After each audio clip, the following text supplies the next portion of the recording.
পাবনার রূপপুর পারমাণবিক বিদ্যুৎ প্রকল্পের কর্মরত কতিপয় কর্মকর্তা ও কর্মচারীদের দাবি আদায়ের নামে প্রকল্প এলাকায় বিক্ষোভ সমাবেশ করে বিশৃঙ্খলা সৃষ্টি করে প্রকল্প বন্ধ করার ষড়যন্ত্রের প্রতিবাদে পাবনার ঈশ্বরদীতে মানববন্ধন কর্মসূচি পালিত হয়েছে।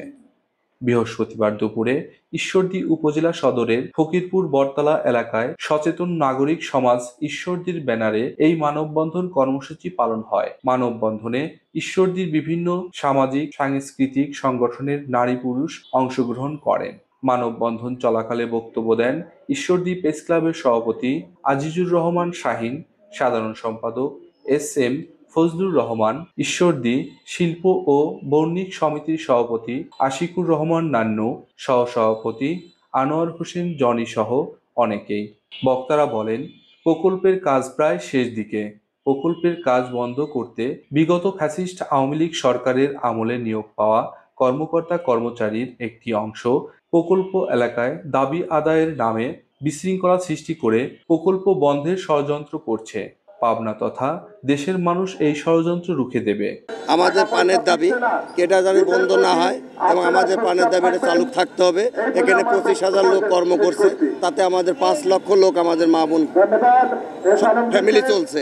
এখানে যে ষড়যন্ত্র চলছে সে ষড়যন্ত্রের প্রতিবাদে আমরা নাগরিক সমাজ আমরা জেগে উঠেছি।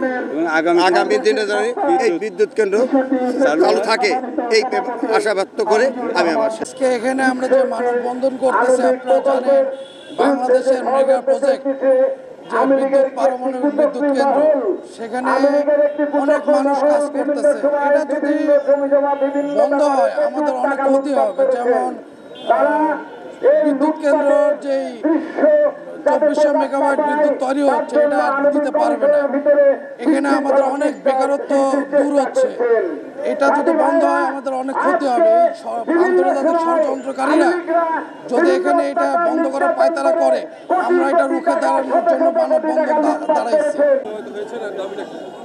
আমাদের দাবি একটাই, আপনারা যেটা জানেন সারা বাংলাদেশের সবচেয়ে মেগা প্রজেক্ট যেটা ঈশ্বরদী রূপপুর আণবিক প্রকল্প, এখানে বাংলাদেশের মানুষের হাজার হাজার কোটি টাকা বিনিয়োগ করে এখানে একটা এদেশকে বিদ্যুৎ উৎপাদনের একটা মেগা প্রজেক্ট এখানে চালু আছে।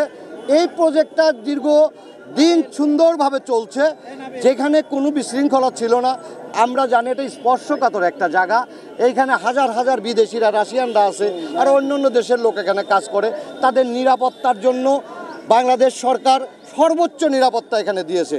NSI, DGFI, army, RAB, police থেকে শুরু করে সেইখানে দেখা যাচ্ছে হঠাৎ করে এই কিছু স্বার্থান্বেষী মহল যারা এখানে কর্মজীবী চাকরি করেন, তাদের চাকরিটার কিন্তু আপনারা জানেন বেতন এত লোভনীয় বেতন, প্রায় 1 লাখ, 2 লাখ, 1.5 লাখ এত লোভনীয় বেতনে চাকরি করে। এই টাকাটা তো আমাদের ঈশ্বরদীর কেন সারা বাংলাদেশের সাধারণ মানুষের। এই টাকার থেকে বেতন নিয়ে তারা আরও লাভজনক হওয়ার জন্য প্রজেক্টের ভিতরে তারা, আমরা জানি প্রায় 7-8 দিন তারা প্রজেক্টের ভিতরে বিশৃঙ্খলা সৃষ্টি করেছিল। তারপর তারা হঠাৎ করে রাজপথে বেরিয়ে আসলো। রাজপথে বেরিয়ে এসে তারা আন্দোলন শুরু করলো এবং সাংবাদিকদের মধ্য দিয়ে একটা বিশাল নিউজ নেটওয়ার্ক সৃষ্টি করলো। এটা সারা বিশ্বে, এটা বাংলাদেশের জন্য এবং ঈশ্বরদীবাসীর জন্য এটা ন্যাক্কারজনক ঘটনা তারা ঘটিয়েছে। বন্ধনে দাঁড়িয়েছি। আমাদের একটা বড় প্রকল্প আপনার রূপপুর আণবিক কেন্দ্র, এটা বন্ধ করার জন্য কিছু দেশি বিদেশি ষড়যন্ত্র চলছে। আমরা এজন্য ঈশ্বরদীতে মহিলা দলের যত মহিলা আছি অনেকেই এসে আমরা এখানে এর প্রতিবাদ জানিয়েছি এবং আমরা চাই না যে আমাদের এই প্রকল্পটি বন্ধ হয়ে যাক এবং আমাদের শত শত কর্মী যাতে বেকার না হয়ে যায়, আমাদের ঈশ্বরদীর লোক যেন করতে না পারে, বেকার হয়ে না পড়ে। যে নাগরিক সমাজের ব্যানারে ঈশ্বরদীতে রূপপুর আণবিক প্রকল্প দাবি আদায়ের নামে যে বন্ধের একটা ষড়যন্ত্র চলছে, সেই ষড়যন্ত্রের প্রতিবাদে আজকে ঈশ্বরদী নাগরিক সমাজ একত্রিত হয়ে বিভিন্ন শ্রেণী পেশার মানুষ মানববন্ধনে অংশগ্রহণ করেছে। আপনারা জানেন, কারণ এই ঈশ্বরদী পারমাণবিক বিদ্যুৎ প্রকল্প যদি বন্ধ হয়ে যায় তাহলে ঈশ্বরদী হলো উত্তরবঙ্গের প্রবেশদ্বার।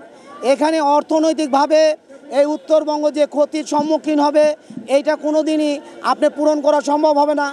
আর বিশেষ করে ঈশ্বরদী এবং ঈশ্বরদীর পার্শ্ববর্তী উপজেলার যে হাজার হাজার কর্মীরা এখানে কাজ করছে, এই আণবিক প্রকল্প যদি বিদ্যুৎ প্রকল্প যদি বন্ধ হয়ে যায়, এই হাজার হাজার যুবকদের বেকার হয়ে যাবে।